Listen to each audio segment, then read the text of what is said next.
Good evening, I'm the Friendly Senpai, and today we're going to be talking about Nicole, which is an otome dating simulator with a splash of mystery. Created by Winterwolves and released on Steam in 2013, Nicole tells the story of, you guessed it, Nicole. Nicole is a college freshman who just moved to Florida from California to study law. However, her easy college life quickly grows complex as she learns of a string of campus-related disappearances, especially when she learns that she is the next target. And my exposure is so high. Like, I'm trying to fix it, but it's just not happening. The first thing I have to praise Nicole for is its casual narrative. Throughout the 20 hours I spent playing this, I never once felt any sort of discrepancy in the style of writing. Every thought that ran through Nicole's head and every word she spoke to one of her peers and the way that she reacted to different situations felt very natural and very realistic. There were some changes in the way Nicole acted around some of the different characters, you know, going full-blown tsundere around Kurt and taking more of an encouraging role in Darren's route, but that didn't really bother me like it did some other reviewers. Because that is actually how people interact with different types of people, and you can say, oh no, I act the same around anyone, but realistically, you don't. No one does. So really that added an extra layer of depth to Nicole because she was the same person even if she was acting a little differently in different situations. When it came to Nicole, her friends, and her love interest, everything was very relatable. Unfortunately, when it came to the disappearances and her interest in uncovering who the kidnapper is, I can't say the same thing. None of that really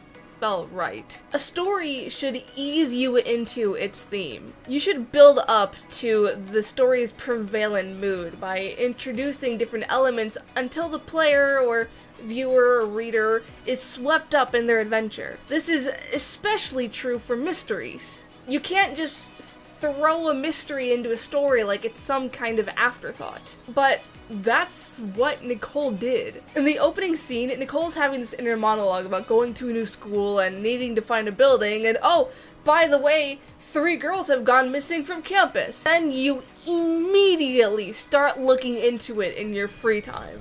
For no real reason. There's no incentive for her to go all mystery gang on the kidnappings until she finds out halfway through the game that she has been selected as the next target. This is largely due to the fact that the romances absolutely took priority when it came to the writer. The romances were very well written. They were fun, they were cute, and they had real characters with real problems. I haven't smiled or giggled this much over an otome since Backstage Pass. And that's how you could tell that the rest of the story was a little more than an accessory to the romance. Because the mystery didn't feel like a mystery. There was no suspense, there were no clues to lead the player on, and that's half the fun of a mystery story. And big old spoiler, because leading up to her own kidnapping, Nicole merely experienced some passive-aggressive messages on Tumblr and received some half-assed not clues from the people around her regarding the people that were taken before her. The biggest question regarding the disappearances was how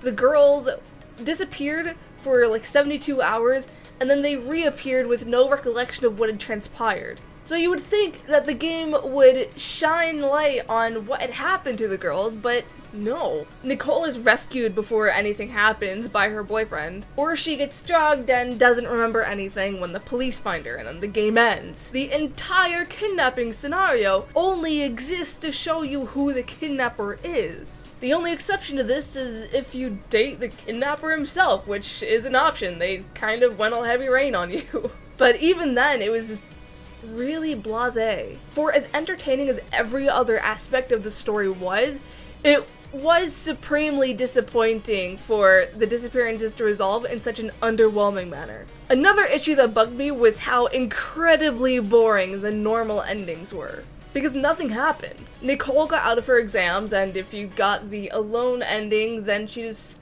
had a little inner monologue about how well she thinks she did. If you have a normal romantic ending, then she talks about how well she did with her love interest, and then it cuts to the credits. I mean, what the hell? But if you have the perfect ending ready to go, then you get an extra scene where Nicole runs off after the kidnapper almost gets kidnapped and then gets rescued by her boyfriend. Which leads me to one question. Why doesn't the kidnapper take her in the normal endings? If you investigate enough but you don't have a love interest, you get the bad ending where Nicole is kidnapped and drugged. If you investigate enough and get the kidnapper's ending, you find out who the kidnapper is, why he did what he did, and why he ended up backing out when his goals changed. But that's only because Nicole influenced him during that route. So why didn't he take her when she didn't influence him? It makes no sense. Which, again, just goes to show how little impact the disappearances had on the overall story, even though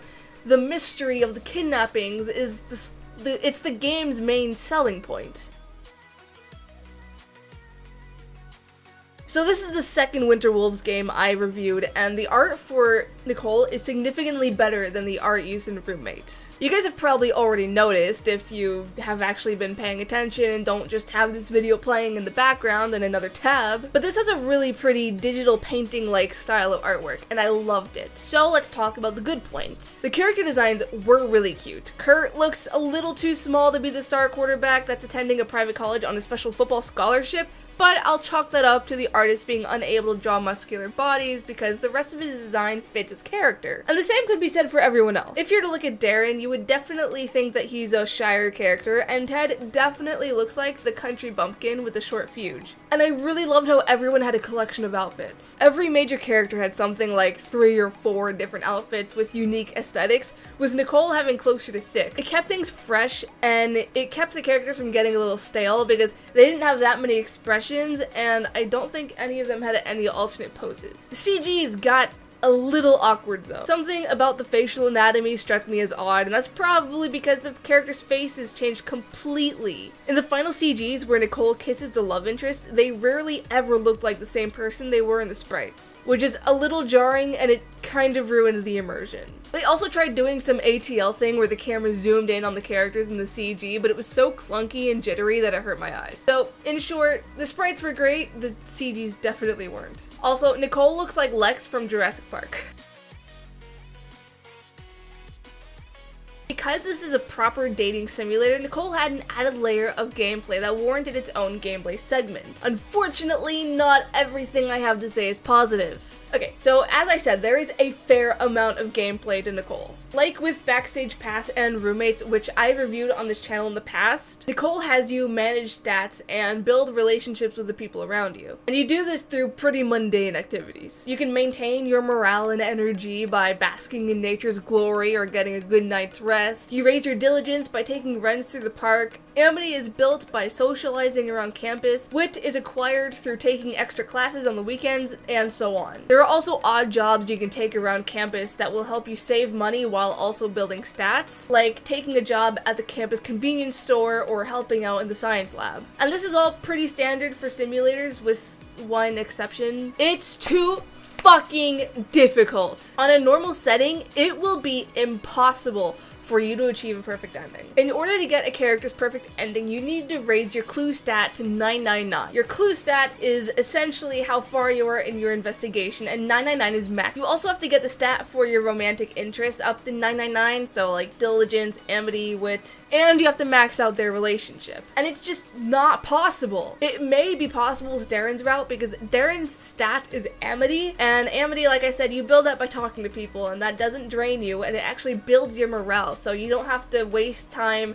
sleeping or buying vitamins from the pharmacy. But if you're pursuing someone like Kurt or Ted, it's literally impossible. Trust me, I spent 13 hours on Ted and Kurt's routes, and every single time I ended up coming up just shy of 999 on something. Because the game forces you to spend too much time recovering energy or morale. And that was when I played the game perfectly, which shouldn't be necessary. When you have an easy mode, a hard mode, and a normal mode, a player shouldn't have to cross their I's and dot their T's? What? The players shouldn't have to dot their I's and cross their T's to get the perfect ending on normal. That is what hard mode is for. Meanwhile, if you put it on easy, it's too easy. On easy mode, I was able to max out my stats that I needed to get the perfect ending for whoever I was pursuing, and I got like halfway through maxing out some random stat that I was just maxing out because I had to pass the time. There was no balance. And I actually think that Ted's route is bugged because I maxed out his relationship, maxed out the diligence that he needed, and maxed out all the clues, and I still didn't get his perfect ending. I got his normal ending, and then it went to credits. Outside of the painfully difficult stat management,